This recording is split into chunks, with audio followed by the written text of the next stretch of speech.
Shalom, chers téléspectateurs, c'est avec un grand plaisir que je vous retrouve sur ce nouveau numéro de Dévoilement, une émission qui vous plonge dans les profondeurs des Écritures. Si vous êtes assoiffé de la parole, vous êtes passionné, amoureux des Écritures, vous êtes la bienvenue sur cette émission. Et ce soir, nous allons poursuivre dans un thème que nous avions commencé depuis l'émission précédente. Nous avions parlé de comprendre la loi et la grâce selon les Écritures. Comprendre la loi et la grâce selon les Écritures. Et nous avons abordé la première partie de cette émission qui s'était concentrée sur la loi. Nous avons parlé de pourquoi Dieu a envoyé la loi et quel a été le plan de Dieu pour nous délivrer de la loi et comment Jésus a-t-il réellement accompli la loi. Et ce soir, avec le docteur Nouroué, nous continuons toujours sur ce même sujet. Bonsoir, docteur. Bonsoir. Soyez les bienvenus une fois encore. Merci beaucoup. Et comme je le disais, nous allons poursuivre avec notre sujet sur comprendre la loi et la grâce. Il y a un verset dans Romains 6, verset 14, qui dit ceci. Romains 6, verset 14. La Bible dit, « Car le péché n'aura point de pouvoir sur vous, puisque vous êtes sous la loi. Vous êtes non sous la loi, mais sous la grâce. » Alors, docteur, dans l'émission précédente, nous avions parlé de la loi, de comment Jésus a accompli la loi. Est-ce qu'on peut avoir un petit résumé sur ce qu'on avait dit la dernière fois? Oui. En réalité, Dieu a donné la loi comme un principe de coopération et de relation. Et donc, une loi est l'ensemble des principes établis pour servir de base de coopération et qui détermine les droits et les devoirs, ainsi que les récompenses et les châtiments que mérite chaque comportement. Il était donc normal que Dieu donne une loi pour servir de point, de tremplin pour la relation entre divinité et humanité. Alors, la loi, elle n'est loi que lorsqu'il y a de la répression. Donc, la loi de Moïse, principalement, est la loi de la répression. Dès qu'on fait le mal, la loi nous poursuit comme une malédiction. Donc le châtiment même qui est derrière la loi, c'est la malédiction. Ce qui est clair dans le livre de Deutéronome 28, on a le verset 1er jusqu'au verset 14 qui parle des bénédictions. Justement. Et du verset 28 au verset à la fin qui parle des malédictions. Voyez, donc c'est la malédiction qui est derrière la violation de la loi qui confère le droit à la loi. Voyez un peu. Mais le texte que tu viens de lire dit que le péché n'aura point de pouvoir sur nous, puisque nous sommes non sous la loi, mais sous la grâce. Donc à partir du moment où nous sommes sous la grâce, le péché ne peut plus avoir ce pouvoir d'influence. Le pouvoir dont il est question, c'est l'influence. L'influence du péché. C'est un peu comme l'apôtre Paul le dit dans Romains 7, verset 5. Il dit, lorsque nous étions dans la chair, les passions du péché provoquées par la loi agissaient dans nos membres. Donc, qu'est-ce qui provoque les passions du péché? C'est la loi. Il dit, les passions du péché provoquées par la loi agissaient dans nos membres. Maintenant, il a utilisé cette expression passion.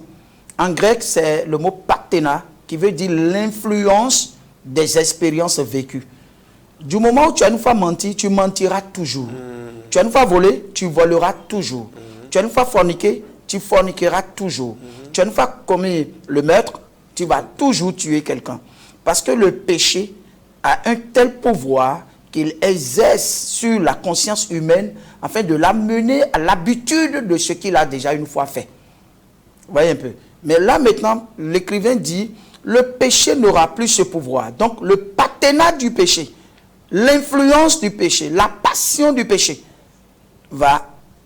sera neutralisée par la grâce de Dieu sur nous. Donc il est important que nous comprenions ce que c'est que la grâce, puisque il n'y a que la grâce qui puisse nous délivrer du péché, puisque Dieu a tout renfermé sous le péché. Alors docteur, avant qu'on aborde le sujet de la grâce pour l'émission d'aujourd'hui, je voudrais demander, est-ce que le péché n'existait pas avant la loi ou c'est la loi qui a amené le péché? Vous savez, la loi, c'est une entité spirituelle. C'est pourquoi Paul dit que la loi est spirituelle.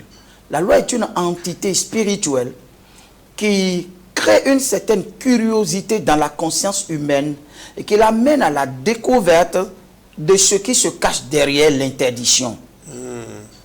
Donc, pourquoi Dieu a dit de ne pas manger? Le tout part de là.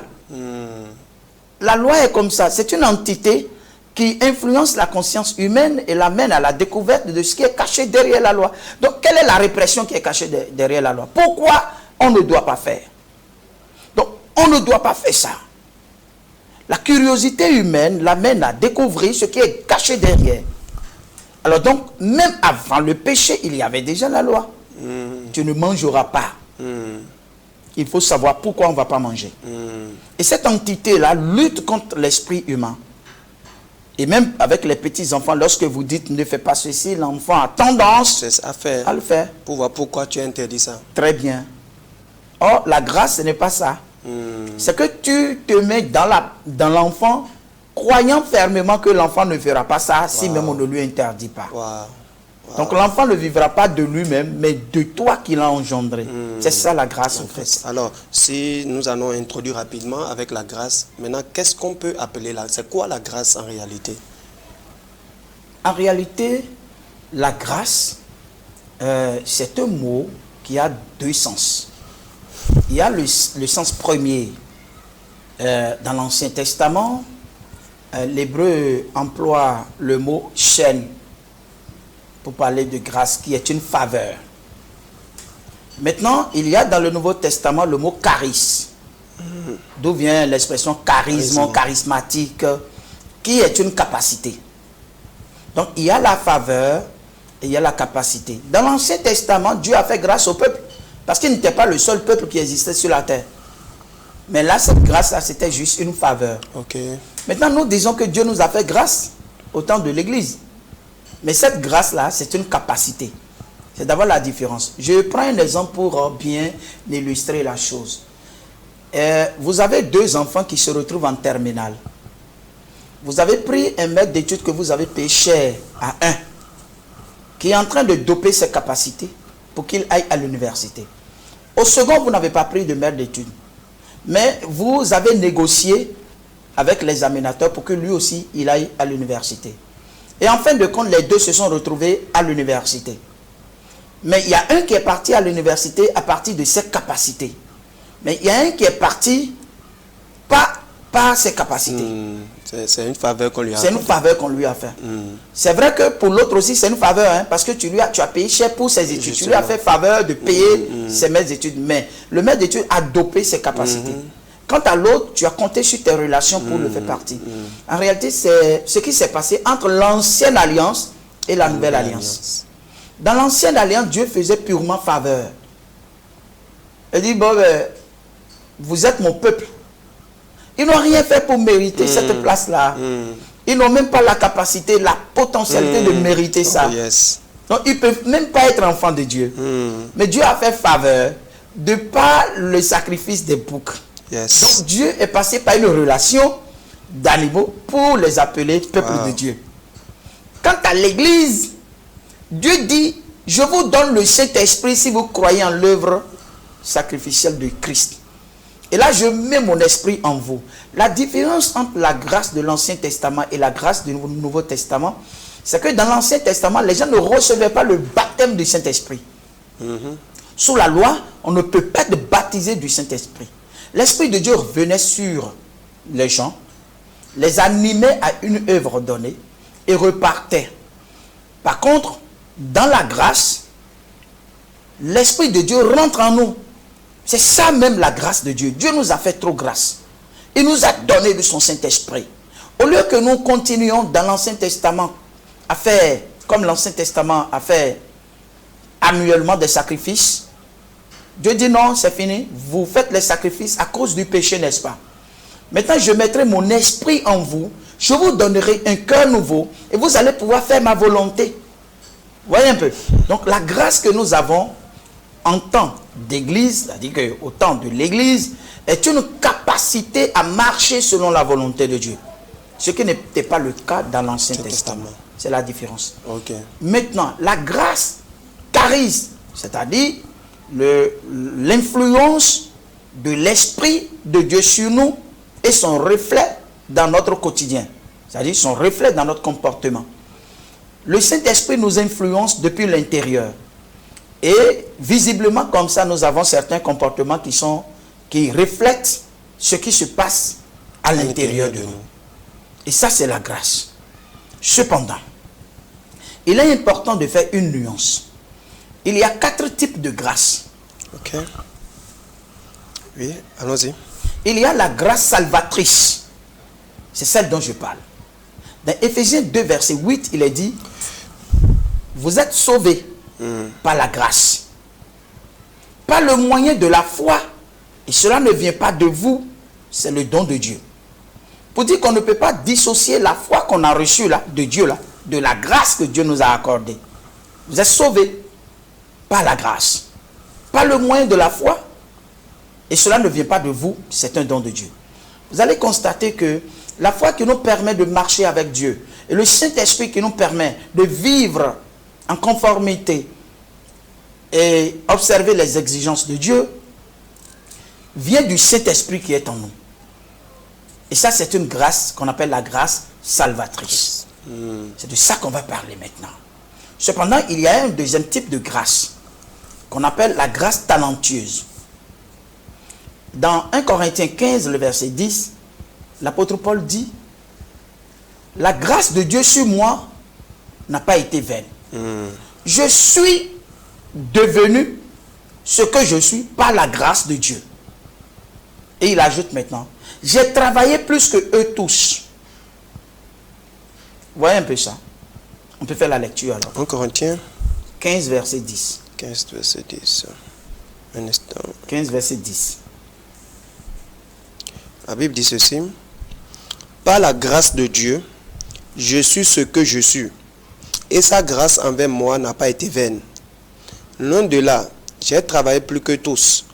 Non pas moi toutefois, mais la grâce qui est avec moi. Ça, c'est la grâce talentueuse.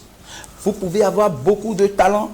Le talent de faire de grandes choses, c'est une grâce. Ok. Cela ne veut pas dire que vous irez au ciel pour ça. Voilà. Il y a une grâce qui amène au ciel. C'est la grâce salvatrice. Ok. Mais la grâce talentueuse vient aussi de Dieu. C'est Dieu qui donne les dons et les talents. Et les dons et les talents sont donnés à une personne pour déterminer la mission que la personne est appelée à accomplir sur la terre. Ok. Et lorsque vous ne prenez pas conscience de ça, peut-être que dans une autre session, on parlera de la grâce, spécialement de la grâce talentueuse. Pour que les gens sachent ou comprennent comment procéder pour fructifier, pour faire valoir les talents et les dons. Parce que c'est ça qui est lié, rattaché directement à notre mission.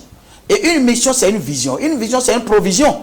Et une provision, c'est une performance. Alors, quand la personne ne comprend pas ces choses, il a le talent, il a le don, mais il va creuser la terre et va mettre le talent dedans. Comme l'a fait celui qui n'a reçu qu'un seul talent.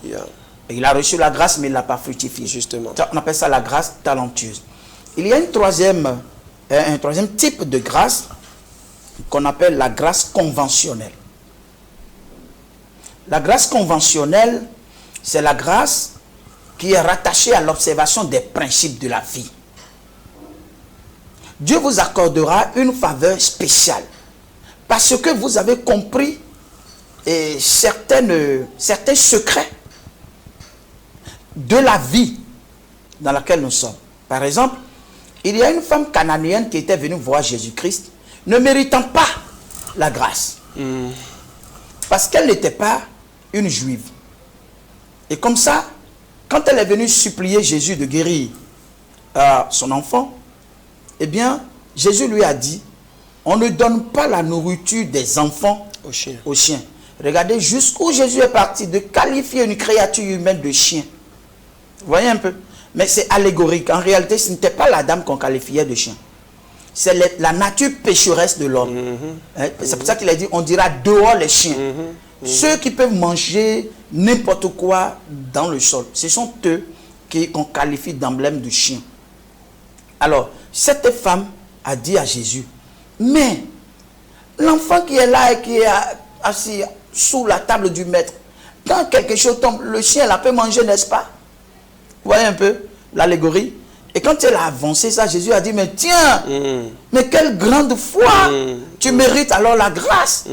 Elle n'aurait pas dû, elle n'aurait pas dû faire ça. Et elle n'aurait pas aussi Justement. la grâce. Donc Jésus lui a accordé la faveur de ce qu'elle demandait. Pas parce qu'elle méritait, mais parce qu'elle a saisi l'opportunité. Elle comprenait un secret qui était le secret conventionnel de la grâce. Vous voyez un peu. Et ainsi, il est dit dans le livre d'Hébreux, le chapitre 12, le verset 15. Hébreux 12, 15. verset 15. La Bible dit ceci. Veillez à ce que nul ne se prive de la grâce de Dieu et à ce qu'aucune racine d'amertume poussant des rejetons ne produise du trouble et que plusieurs n'en soient infectés. À ce qu'il n'y ait ni impudique ni profane comme Esaü, qui pour eux-mêmes vendit son droit d'aînesse. Tu vois, l'écrivain a dit quoi? Que personne de vous ne se prive de la grâce. Et il ajoute, à ce qu'aucune racine d'amertume. Ça veut dire quoi, racine d'amertume? Est-ce que la racine d'amertume peut nous faire passer de la grâce de Dieu? La réponse est oui. Dieu peut vouloir t'éprouver en te faisant passer dans certaines difficultés. Et tu commences à murmurer. Aussi longtemps que tu murmures, la grâce de Dieu, la faveur de Dieu ne viendra jamais. Parce que tu es en train de construire des murs autour de toi. En murmurant, on construit des murs autour de soi et on sera enclavé. Chemin de sortie, il n'y en aura plus. Simplement parce que tu murmures. Or, Dieu, il envoie des épreuves pour tester ta capacité à résister dans le temps et te confier maintenant d'autres charges avec d'autres provisions. Mais là, tu pleurniches et tu murmures. Et après, tu as une racine d'amertume. C'est ce qui s'est passé avec Caïn contre Abel. Une racine d'amertume. Ça a fait que Caïn a passé à côté de la grâce. C'est une grâce conventionnelle. En réalité, le sacrifice que faisait Caïn là, Dieu ne le détestait pas par rapport à ça. Ce n'est pas qu'il a donné quelque chose de mauvais. Non. Ce n'est pas qu'il a donné quelque chose de mauvais. Non. La volonté de Dieu, c'est qu'il offre un sacrifice que Dieu ne va pas prendre. Et que Caïn offre un sacrifice que Dieu va prendre. Wow. Ça, c'est la volonté de Dieu. Donc, les deux étaient même dans la volonté de Dieu. Exactement. Oui. L'un représentait l'ancienne alliance qui n'allait jamais pouvoir nous amener auprès de Dieu. Et l'autre représentait la nouvelle alliance qui allait nous amener auprès de Dieu. Donc là, il n'y a pas de problème. Maintenant, il a commencé à jalouser celui qui réussissait. Alors que l'autre ne réussissait pas par sa propre force. Et ça a créé quoi? Une racine d'amertume. Et ça a poussé quoi? Des rejetons, de haine. Contre qui? Contre son frère. Il s'est jeté sur lui et il l'a tué. C'est en ce moment maintenant que Dieu va le condamner. Dieu ne le condamnait pas parce qu'il faisait des sacrifices de choses de champ. Non. Le champ, c'est le lin. La peau, l'animal, c'est la laine. Vous voyez? Et dans l'Ancien Testament, il est question du lin et de la laine. Vous voyez?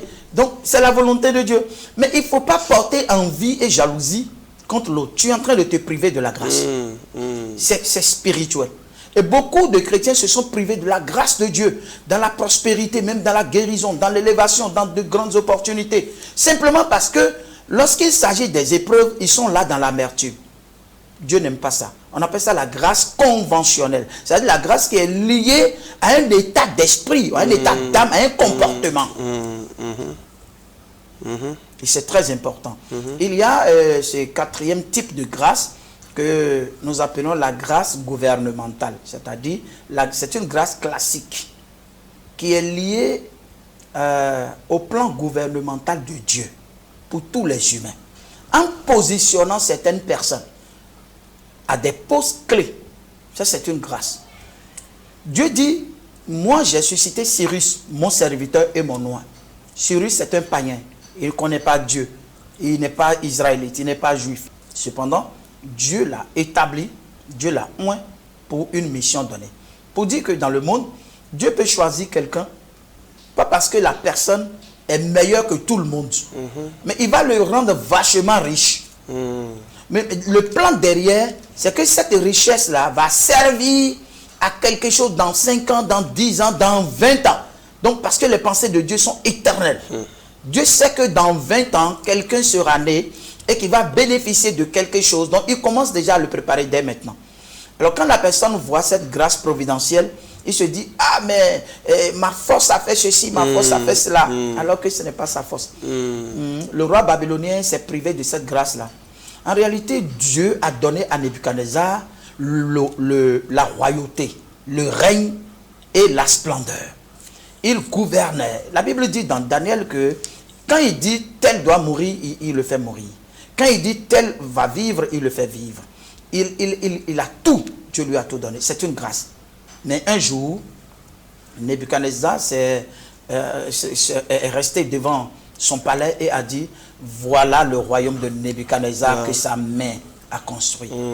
Dès ce moment, Dieu dit, mais tiens, tu apprendras désormais que le règne de Dieu est au-dessus du règne des hommes. Ainsi, tu passeras 7 années dans la brousse. Il a perdu la grâce. Donc, lorsque Dieu accorde la faveur, nous devons, la grâce est une faveur dont la valeur dépend de son acceptation et de son appréciation. C'est ça la grâce. C'est une faveur, certes, mais dont la valeur dépend de son acceptation et de son appréciation. Il faut apprécier la faveur de Dieu à sa juste valeur. Voyez un peu. Alors, ça, voilà les 4 types de grâces qui existent. Mais il y a une seule grâce qui donne droit à l'éternité. Vous pouvez ressusciter les morts. C'est une grâce talentueuse. Ça ne vous donne pas le droit d'hériter la vie éternelle. Oui. Parce que plusieurs diront, nous avons opéré beaucoup de miracles en ton nom. Mais Jésus leur dira, je ne vous ai pourtant jamais connu. Voyez? Parce qu'ils n'ont pas compris que la grâce qui donne droit à l'éternité, c'est la grâce salvatrice. Et c'est de ça qu'on va parler. Eh bien, pour cette grâce-là...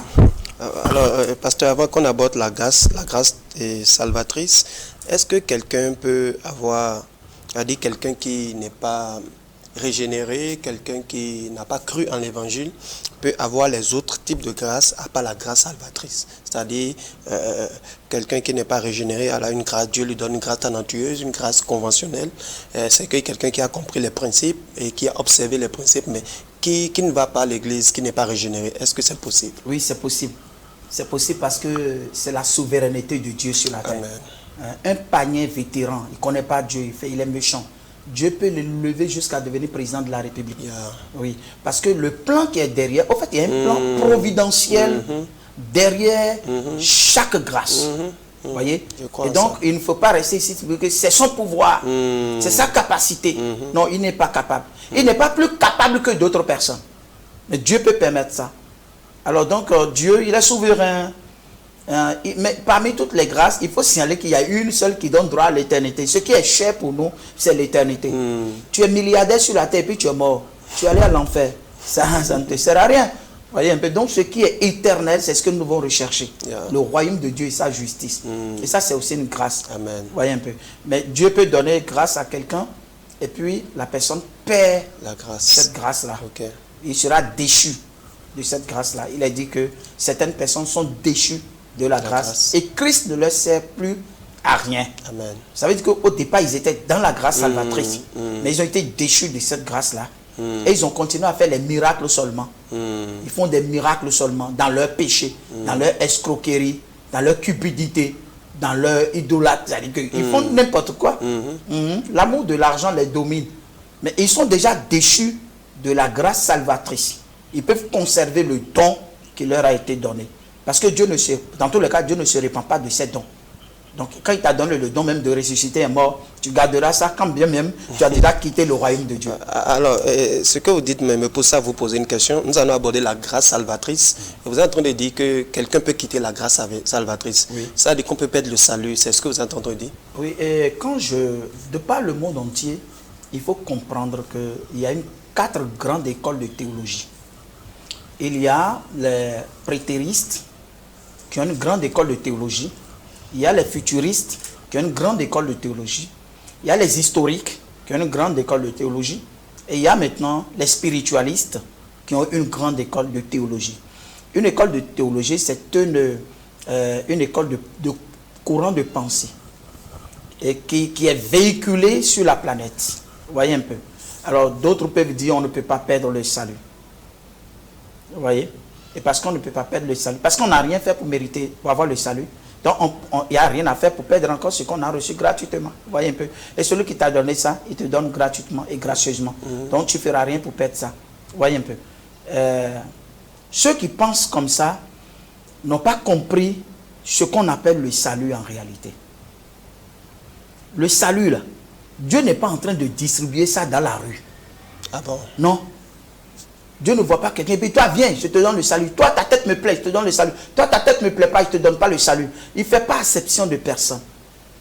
Le salut, c'est quand on a prêché l'évangile de la croix, l'œuvre de la croix à quelqu'un, et qu'il a entendu, il a compris, il a accepté, il a confessé. Avec 4 choses. C'est en ce moment que Dieu lui donne quelque chose, le Saint-Esprit. Et lui donne encore la foi. Et ce sont ces 2 choses-là qui font de lui maintenant enfant de Dieu. Vous voyez un peu? Alors, pourquoi Dieu lui a donné ça? Parce qu'il a écouté un message. La condition sine qua non pour le salut, c'est d'accepter le message. On a entendu, on a compris, on a accepté et on a confessé. Et tout ça là, ça émane de l'homme. Ce qui émane de Dieu, c'est que lui te donnera maintenant la foi et le Saint-Esprit pour que tu sois son enfant. Parce que tu as rempli la condition de croire. Si tu crois, tu verras. Si tu ne crois pas, tu ne verras pas. Or, croire, c'est entendre, c'est comprendre, c'est accepter, c'est confesser. Voilà les 4 éléments de croire. Quand quelqu'un a cru maintenant, Dieu lui donne la foi. La foi n'émane pas de la capacité humaine. Personne ne peut dire, moi j'ai la foi, ça vient de moi. Non, c'est Dieu qui donne la foi. Tu peux croire, mais c'est Dieu qui te donnera la foi. Vous avez dit tout à l'heure quelque chose. Croire, c'est quoi déjà? Vous avez dit c'est croire, c'est entendre, comprendre, accepter et confesser. Ça fait 4 choses. Et puis, tu vas comprendre que quand Jésus donnait la parabole de la semence, il a parlé de 4 différentes terres. La terre qui est le long du chemin. Et il dit que c'est les gens, ils ont entendu, mais ils n'ont pas compris. La terre de la pierre, du lieu pierreux. Ils ont entendu, ils ont compris, mais ils n'ont pas accepté. La terre du lieu épineux. Ils ont entendu, ils ont compris, mais ils n'ont pas accepté. Donc, l'autre, il a entendu. Le diable est venu prendre. L'autre, il a entendu et il a compris. Le 3e, il a entendu, mais il n'a pas accepté. Et le 4e, lui, il a entendu, il a compris, il a accepté et il a confessé que Jésus-Christ est Seigneur. Amen. Ça, c'est la bonne terre. Quand vous arrivez à ce niveau, à cette dimension, on dit, vous avez cru. Et ça, Dieu vous donne maintenant le Saint-Esprit et il vous donne la foi. Cela vient de Dieu. Pour dire que vous êtes son enfant. Permettez qu'on s'attarde un peu sur ça parce que c'est très très important. Ça donne beaucoup de confusion. Quand Jean 1 verset 12 dit à ceux qui l'ont reçu, à ceux qui ont cru en son nom. Donc le verbe croire là, ça représente les 5 choses que nous voulons dire. Évidemment. Donc quelqu'un qui n'a pas encore confessé, quelqu'un qui a simplement entendu et qui a compris et s'arrête là, n'a pas encore cru. Non, on ne lui donne pas le salut. Wow. Voilà. Parce que, vous voyez par exemple, Paul lui dit, la foi vient de ce qu'on entend. Exactement. Vous voyez un peu. Parce que c'est le commencement de la chose. La foi vient de ce qu'on entend. Et quand vous avez entendu quelque chose que vous n'avez pas compris, dans la Bible, il dit, vous ne comprenez pas qu'il est de votre intérêt qu'un seul meurt pour nous. Ça, c'est un pharisien, je crois, qui disait ça à ses collègues. Oui. Vous ne comprenez pas. Ce n'est pas qu'ils n'ont pas entendu, mais ils n'ont pas compris. Wow. Ils n'ont pas compris. Et maintenant, d'autres ont compris. Et il a dit à ceux qui l'ont reçu, ceux qui l'ont accepté. Voyez un peu, il faut accepter. Et maintenant, Paul lui dit, le salut, c'est quand vous confessez. C'est en croyant qu'on parvient à la justice. Et en confessant, on parvient au salut. Quand vous avez confessé que Jésus-Christ est votre Seigneur, alors Dieu vous donnera maintenant le Saint-Esprit et la foi. Pour faire de vous enfant de Dieu, donc son enfant. Donc il y a ces 4 étapes-là que parcourt la prédication de l'évangile dans l'esprit d'une personne. Et puis quand le prédicateur est assez habile, il comprend que celui-ci est en train de parcourir les étapes, d'où il peut dire, toi tes péchés te sont pardonnés. C'est pourquoi Jésus a dit, ceux à qui vous pardonnerez les péchés. Les péchés seront pardonnés. Ce n'est pas que vous les rencontrez dans la rue et ils vous disent « j'ai péché, vous dites tes péchés te sont pardonnés. J'en ai le mandat. » Non, non, non, non, non. Vous lui prêchez l'évangile et l'évangile crée un certain nombre de mouvements dans son intérieur et vous l'observez et vous déclarez qu'il est enfant de Dieu. Alors, quand vous parlez de croire au message, c'est-à-dire celui qui a entendu le message, il s'agit de quel message? Il s'agit du message de la croix. Le message de la croix. Oui, l'œuvre de la croix. C'est ça l'évangile. L'évangile, c'est le mystère de la rédemption. L'œuvre de la croix. Quand on parle de l'œuvre de la croix, on parle des 3 choses que Jésus-Christ a accomplies sur la croix.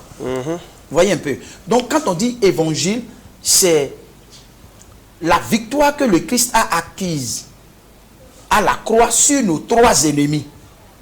Satan est le premier ennemi. Le péché est le 2e ennemi. La loi est le 3e ennemi. Alors, le Christ a vaincu les 3 sur la croix. Le sang de Jésus-Christ a vaincu le diable. Le sang de Jésus-Christ a purifié nos péchés. Le sang de Jésus-Christ a accompli la loi. Wow. Voyez un peu. Alors donc, celui qui dit j'ai accepté l'évangile doit pouvoir comprendre ce qu'il a entendu pour dire j'ai accepté l'évangile. Très bien, parce que des fois il y a des gens qui vont à des croisades voilà, où on prêche sur la délivrance sur la sorcellerie, la délivrance de la maladie, et puis le gars lève la main pour dire je donne ma vie à Jésus. Est-ce que là on parle de réellement salut? Non, non, non, non, on ne parle pas de salut. Parce que s'il a le salut, il y a des personnes qui ont dit je suis sauvé, j'ai accepté Jésus, je connais l'évangile, et puis tu leur demandes c'est quoi l'évangile, ils disent c'est 1 Jean 3,16 ou bien Jean 3,16. Jean 3,16 là, c'est versé. C'est un verset. L'évangile, regardez, l'apôtre Paul lui dit, dans 1 Corinthiens 15, dans le premier verset, il dit, si vous gardez l'évangile que je vous ai prêché dans la proportion exacte où je vous l'ai annoncé, alors vous êtes sauvés. Si vous ne gardez pas dans cette proportion exacte, vous avez cru en vain. Wow. Vous voyez un peu, ils avaient cru en vain. Donc ils ont entendu, ils ont compris, mais ils n'ont pas gardé la chose qu'ils ont compris. Donc ils vont croire en vain. Ils ne seront pas sauvés. La preuve, il y a beaucoup de chrétiens qui continuent de courir de par les montagnes, de par les vallées, les forêts, les rivières pour organiser des moments de jeûne et de prière contre les sorciers, contre le diable et les démons. Simplement parce qu'ils n'ont jamais su qu'il y a 2000 ans, Jésus, le sang de Jésus a fini avec le pouvoir de Satan. Et il a renversé encore le royaume, c'est-à-dire le royaume despotique du diable. Ce qu'il a confisqué et par lequel il influence les humains et les attaquait, eh bien Jésus a renversé ça. Et si on ne te prêche pas l'évangile, tu ne sauras jamais. L'évangile, ce n'est pas un mot, 2 mots qu'on dit à une personne. L'évangile, c'est tout un message comportant l'échec du diable, la défaite du diable à la croix, et puis la purification des péchés par le sang de Jésus-Christ et l'inauguration de la nouvelle alliance par le sang de Jésus-Christ. Donc, la loi a été accomplie, donnant droit à une nouvelle alliance. Et quand on explique ça correctement, à partir des Écritures, à une personne, et que son esprit commence à s'ouvrir, il commence à entendre, il commence à comprendre, il commence à accepter, il commence à confesser que Jésus-Christ est son Seigneur, et que Jésus-Christ a pu faire tout ça pour lui. En ce moment, vous voyez, les anges commencent à se réjouir dans le ciel, et le Saint-Esprit lui est donné. Il commence à parler en langue en même temps, et puis en même temps, la foi lui est donnée pour attester qu'il est enfant de Dieu. Wow.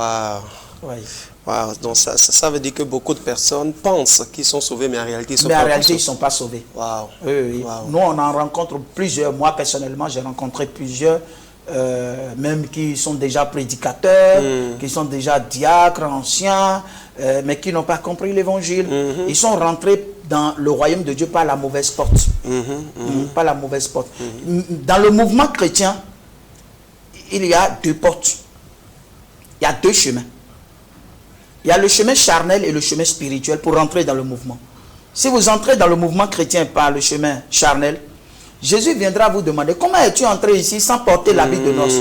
Parce qu'en réalité, celui qui t'a permis de devenir enfant de Dieu, là, il ne t'a pas donné le vêtement. Et donc tu seras dans le royaume de Dieu comme un étranger. Et ça, tu n'as jamais eu le salut dans le mouvement. Mais tu es quand même dans le mouvement. Mais tu n'as pas le salut. Tu n'as pas le vêtement. Tu n'as pas le vêtement. Et tu es là, on te voit nu, encore nu. La même nudité spirituelle que nos ancêtres ont traîné depuis tout le temps, tu es toujours dans cette nudité spirituelle. Parce que tu n'as pas compris comment se revêtir. Or, dans le jardin d'Éden, nos premiers parents se sont revêtus avec des feuilles de figuier. Alors que, quand Dieu est venu, il les a revêtus de feuilles de peau d'animaux. Ça fait deux vêtements. Il y a le vêtement de feuilles de figuier, il y a le vêtement de peau d'animaux. Vous voyez? Il y a le lin et il y a la laine. Alors, ce qui est sorti du champ, donc les feuilles de figuier, vont se dessécher. Yeah. Et ils auront besoin d'aller coudre à nouveau. Yeah. Tandis que la peau d'animal ne sera jamais desséchée. Et puis la pluie va taper, le soleil va taper, c'est toujours là. Donc Dieu a trouvé une solution éternelle. Et cela était déjà l'emblème de l'œuvre de Christ à la croix. C'est pourquoi l'apôtre dit, soyez revêtus de Christ. Tu vois un peu. Et puis le revêtement a parcouru tout l'Ancien Testament. Hein. Oui, tout l'Ancien Testament. Et il y a Noé qui a été revêtu lorsqu'il était nu, dans sa nudité. Il y a le sacrificateur Josué, qui était aussi dans un vêtement sale. Il fallait changer son vêtement. Il y a Jonathan qui donnait son vêtement à David pour symboliser une alliance de l'amitié avec lui, ce qui est aussi allégorie, ça représentait aussi quelque chose de surnaturel. Eh bien, il y a l'enfant prodigue, lorsqu'il est revenu, à qui on a donné un nouveau vêtement. Il y a dans la parabole des noces dont je viens de parler, l'homme qui n'avait pas ce vêtement-là. Il y a dans Ézéchiel chapitre 16, celle qui baignait dans son sang, eh bien, que tu as pris, et dit, mais tu étais nu. Et puis, je te donnais ma robe et j'ai tissé alliance avec toi. Tant qu'on n'aura pas compris le mystère de revêtement, on ne saura même pas c'est quoi le fin lin dont parle le livre d'Apocalypse. Wow. Il y a un fin lin dont on nous a revêtu, que nous devons laver et tremper dans le sang de Jésus quotidiennement. Encore qu'il faut connaître ce que c'est que tremper le vêtement dans le sang de Jésus. Quand un chrétien n'est pas enseigné, il est abruti. Et quand il est abruti, il est pervers, il est perdu. Vraiment. Vous voyez un peu. Ce sont ces choses-là qu'il faut enseigner quand on expose l'évangile de Jésus-Christ. Alors, pasteur, nous allons revenir sur notre question. On n'avait pas fini. Peut-on perdre le salut? Évidemment. Dans le livre de... On va lire ça. Galates 5, verset 4. Galates 5, verset 4. Galates 5, verset 4. Vous êtes séparés de Christ.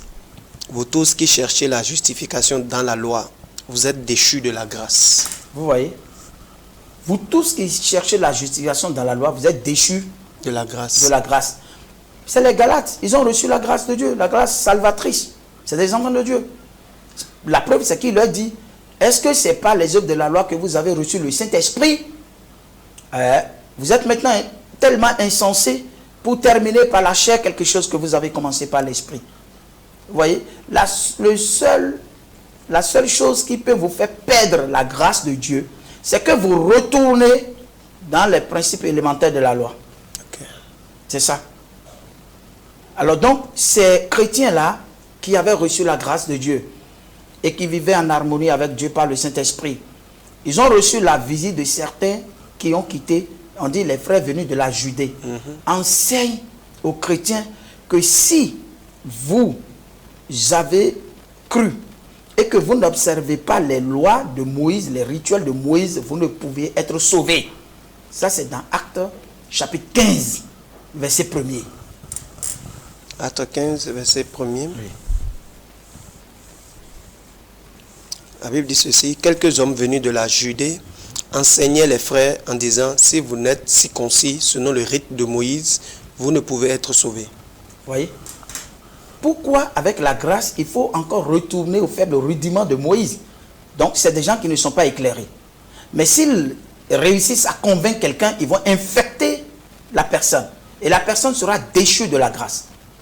Et c'est ce que l'apôtre était en train de dire aux Galates dans son chapitre 5, le verset 4, quand il dit, vous qui cherchez la justification dans la loi de Moïse, vous êtes déchus de la grâce. Et il ajoute, et Christ ne vous servira plus de rien. Alors nous dit que ces personnes-là n'avaient pas le Christ et qu'ils n'étaient pas des chrétiens et qu'ils étaient des chrétiens semblants. Non, c'est des gens qui ont écouté l'évangile, ils ont accepté l'évangile, ils ont reçu le Saint-Esprit, la foi. Mais il leur restait la maturité spirituelle. Et c'est ça qui a été le problème maintenant.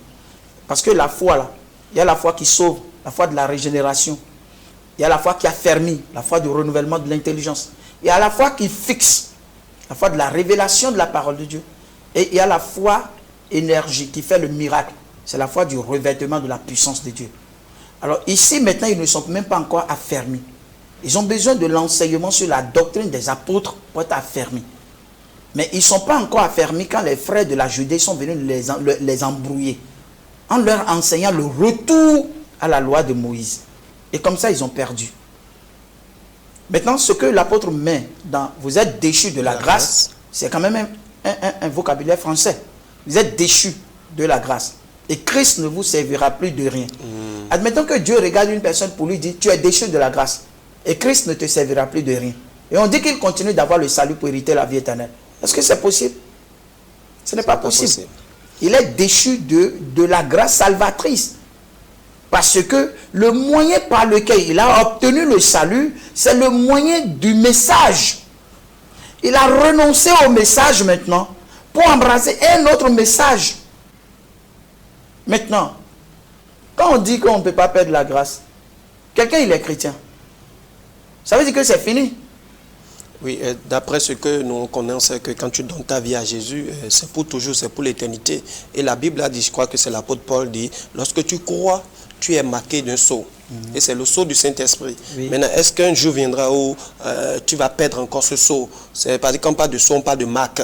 C'est comme si on t'a marqué déjà pour dire tu es déjà un enfant de la vie éternelle. Mais est-ce qu'un temps viendra où on va effacer encore cette marque? En fait, cette marque, c'est les arts de l'esprit. Exactement. Or, les arts de l'esprit, c'est une rencontre, c'est une avance d'esprit. On te donne une petite onction. Tu vois un peu, une petite onction. Et puis ça là, tu peux l'attrister et éteindre même son feu. L'apôtre dit n'éteignez pas le feu de l'esprit, n'attristez pas le Saint-Esprit. Si cela est possible, qu'on éteigne son feu, maintenant tu as éteint le feu de l'esprit et puis tu dis que tu portes encore la marque. Alors que la marque c'est même le même esprit. Et tu as éteint son feu. C'est-à-dire le truc ne brûle plus en toi. Les lampes de feu là, pour toi là c'est éteint. Tu l'as éteint. Et puis maintenant tu te vantes pour dire que tu es encore chrétien. Alors que tu as éteint et dit il renia ce qui en fait la force. Donc tu as renié ce qui fait la force même de la vie chrétienne. Et tu conserves la carapace de la vie chrétienne. Tu n'es plus chrétien dans ce cas-là. Non, tu n'es plus chrétien. Et parmi les œuvres de la chair, par exemple, dans Galates 5, là, il est cité même la magie. Oui. Donc, un chrétien qui est charnel, qui pratique les œuvres de la chair, la débauche, l'impudicité, le vol, le mensonge, et puis après, la magie aussi est dedans. Et qui fait la magie. Donc, il y a un chrétien peut être embrouillé au point d'aller faire la magie, au point d'aller consulter un devin, au point d'aller chez un visionnaire. Mais quelqu'un a dit, un homme de Dieu, je l'ai entendu un jour dire, quand tu es réellement sauvé, tu ne peux plus jamais retourner à ces choses. Donc est-ce que ça ne veut pas dire que ceux qui entre-temps retournent encore à ces choses, c'est parce qu'ils n'avaient pas été sauvés au début? Il dit vrai. Ceux qui ont été réellement sauvés ne peuvent plus retourner à ces choses. Maintenant, ceux qui n'ont pas été affermis, mais ils sont sauvés mais ils ne sont pas affermis, ils peuvent retourner à ces choses. On parle de la rétrogradation. Exactement. Et qui amène au renoncement. Le renoncement, c'est l'apostasie, l'abandon de la foi. Donc, il y a beaucoup de chrétiens qui, dans ces derniers temps, ont connu d'abord la rétrogradation. Et ils n'ont pas perdu la foi, mais ils sont affaiblis. Mais après, ils sont passés à l'abandon. Et ceux-là, ils ont abandonné, c'est-à-dire ils ont abandonné la connaissance par laquelle ils sont sauvés. Et ils ont embrasé d'autres fausses doctrines. Et ils sont dans de fausses doctrines. Ces derniers temps, les chrétiens sont beaucoup perdus par des fausses doctrines. Exactement. Vous voyez, quelqu'un est venu, il a ouvert son église, il commence à dire n'importe quoi de la Bible, et puis il commence à faire des miracles, et puis il emballe les gens. Et il rentre dans une doctrine bizarre. Vous voyez? Et puis quand c'est comme ça, il y en a même qui achètent la poussière de leur lieu de culte. On balaie le lieu de culte, et puis on vend ça. Wow. On vend de l'eau, on vend des sachets, on vend des trucs. Et on désoriente la pensée des chrétiens de Christ et on la ramène sur des objets. Et quand c'est comme ça, le chrétien, il perd complètement. Il se perd d'abord, il se perd. En fait, se perdre, c'est perdre sa foi. Et quand on a perdu la foi, il n'est pas question d'être encore enfant de Dieu. Amen. Alors, ma prochaine question, c'est, est-ce que la grâce est une excuse au péché? La grâce n'est pas une excuse au péché. Au contraire, la grâce, c'est la puissance de la délivrance du péché. Plusieurs ne comprennent pas quand on parle de la grâce de Dieu. On dit la grâce de Dieu, on n'a pas dit la grâce de Dieu. Dieu t'a fait grâce. C'est une influence divine. C'est une influence du Saint-Esprit sur l'état de cœur de l'homme qui le rend capable à résister au péché. Donc, ce n'est pas la grâce que nous résistons aux séductions, aux persécutions et aux provocations. Ouais, ça fait 3 choses. Mais il y a 3 choses qui nous entourent. Il y a la persécution du monde. Exactement. Il y a la séduction du monde. Il y a aussi des provocations. Et ces 3 choses-là sont appelées à exciter nos émotions. Or, le Saint-Esprit vient pour canaliser nos émotions. C'est ça même la grâce. Et tes émotions sont canalisées. Et elles sont ramenées à la position subordonnée. Et ta raison, ce qu'on appelle la conscience. L'apôtre Paul dit dans Romains 9, il dit je ne mens pas, je dis la vérité. Et qu'est-ce qui m'en rend témoignage? Ma conscience, par le Saint-Esprit a-t-il ajouté. Alors donc la conscience du chrétien est ramenée en position dominante et assujettit maintenant ses émotions face aux provocations. Et là comme ça, quand il est provoqué, l'élément qui doit réagir est déjà en position subordonnée. Il ne réagit plus. Quand il est séduit, regardez le roi David, je promenais sur le haut de son palais quand ses regards sont tombés sur une femme mariée. Exactement. Il a aperçu quoi? La nudité. Et ça, on appelle ça la séduction. C'est une attraction de regard. Donc cette séduction-là, ça l'a influencé. Et comme il n'avait pas le Saint-Esprit, c'est-à-dire ce que nous avons aujourd'hui, quand on dit on est rempli du Saint-Esprit, comme il ne l'avait pas, les émotions n'avaient pas occupé la position subordonnée. Donc, il devait réagir. Or, les émotions ne réagissent qu'à ce sur quoi l'Esprit porte sa réflexion. Nos émotions ne réagissent qu'à ce sur quoi l'Esprit porte sa réflexion. Or, la réflexion est liée à l'observation. J'ai regardé, j'observe. La réflexion travaille et excite les émotions d'où je ne peux qu'agir. Donc, c'est tout un processus qui nous rend esclaves du péché. La grâce, c'est quoi? C'est que Dieu nous donne le Saint-Esprit pour canaliser nos émotions. Tu as regardé, ça n'a plus d'impact.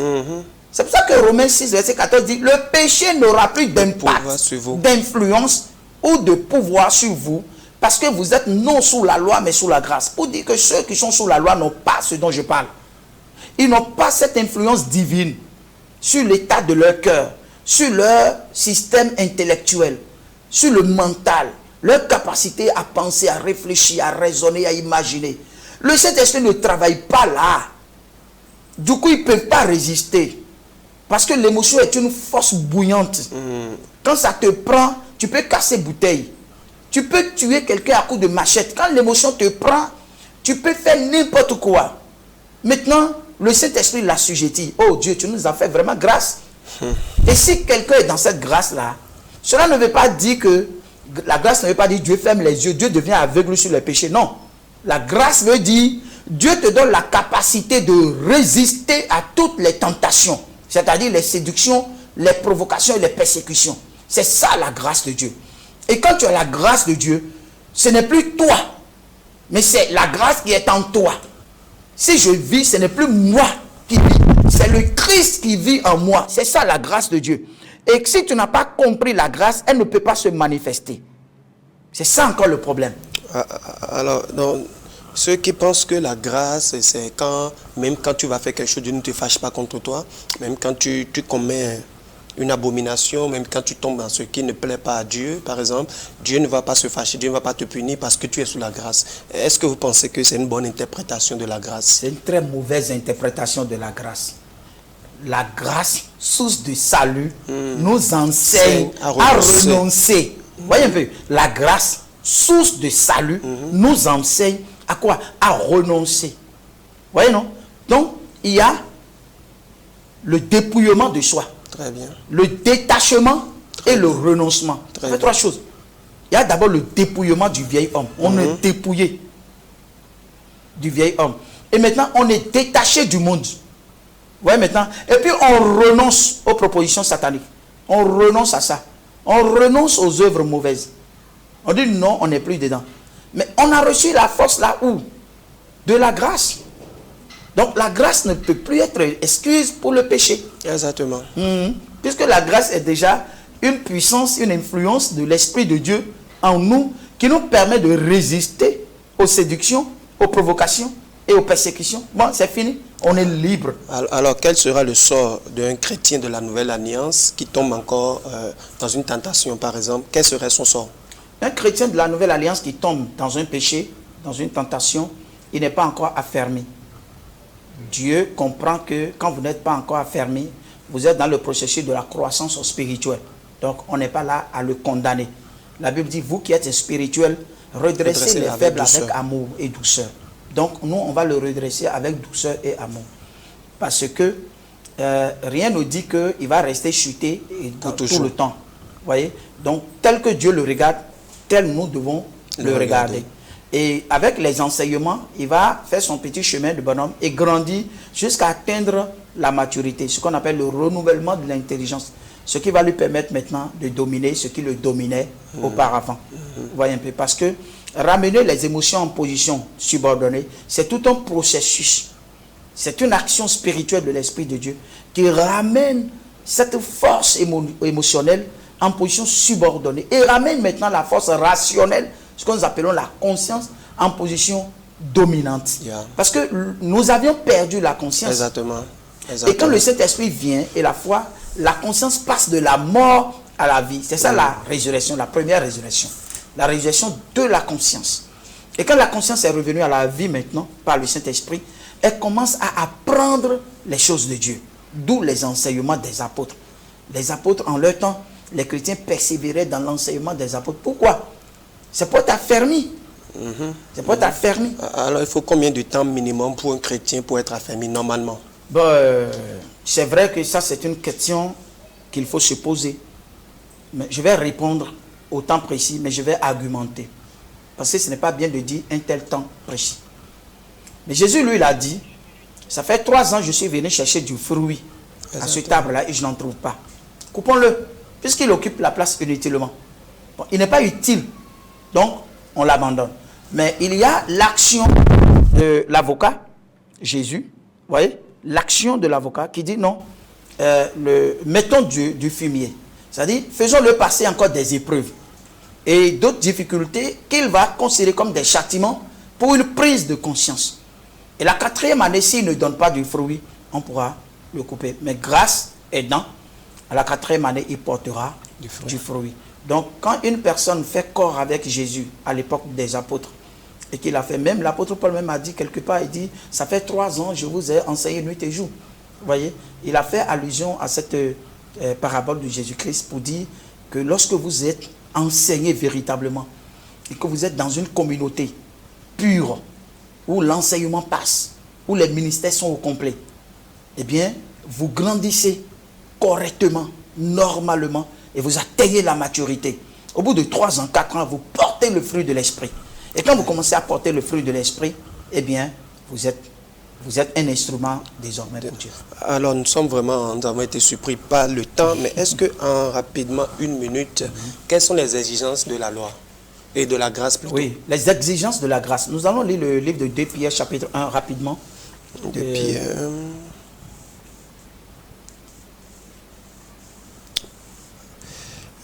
2 Pierre 1. Oui, verset 1, c'est ça? 1, verset 2.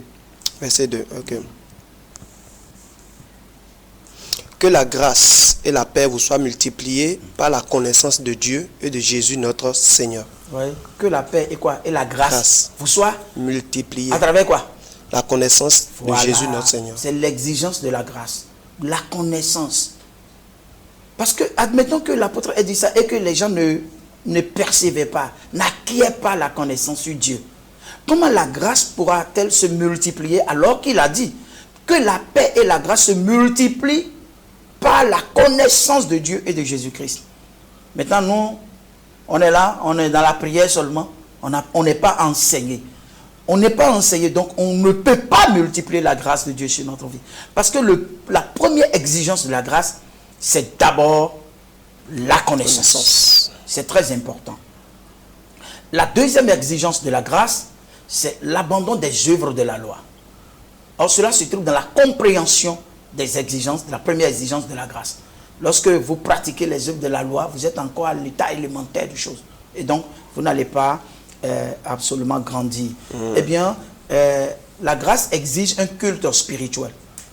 Il faut adorer Dieu en esprit et en vérité. Ce qui sera de votre part un culte raisonnable. Vous voyez un peu. Donc, il y a un culte raisonnable qui exige la grâce. La grâce n'exige plus le culte de l'ancienne alliance. C'est terminé. Vous voyez un peu, ça, ce sont les exigences de... La grâce exige aussi un temple spirituel. Donc, il faut dire, je m'en vais au temple. La maison de Dieu, c'est ce que le maçon a construit là-bas et puis on est dedans. Non, il est bien dit dans Acte 17, verset 24 que Dieu n'habite pas. le Dieu qui a fait le ciel et la terre, étant le Seigneur de toutes choses, n'habite point dans des temples faits de main d'homme. Donc, ça, ce sont les exigences de la grâce. Voyez. Merci beaucoup, docteur. Merci pour ce moment très, très riche en enseignement. Et je crois que nous sommes vraiment édifiés chaque fois que vous venez sur ce plateau pour partager avec nous la parole de Dieu. Et ce sera avec plaisir que dans les jours à venir, nous allons continuer toujours à vous recevoir pour notre édification, l'édification de ceux qui nous suivent. Merci beaucoup d'être passé, docteur. Merci à vous aussi, chers téléspectateurs, de nous avoir suivis. Nous allons nous retrouver très prochainement pour un autre numéro par la grâce de Dieu. Que le Seigneur vous bénisse et à la prochaine.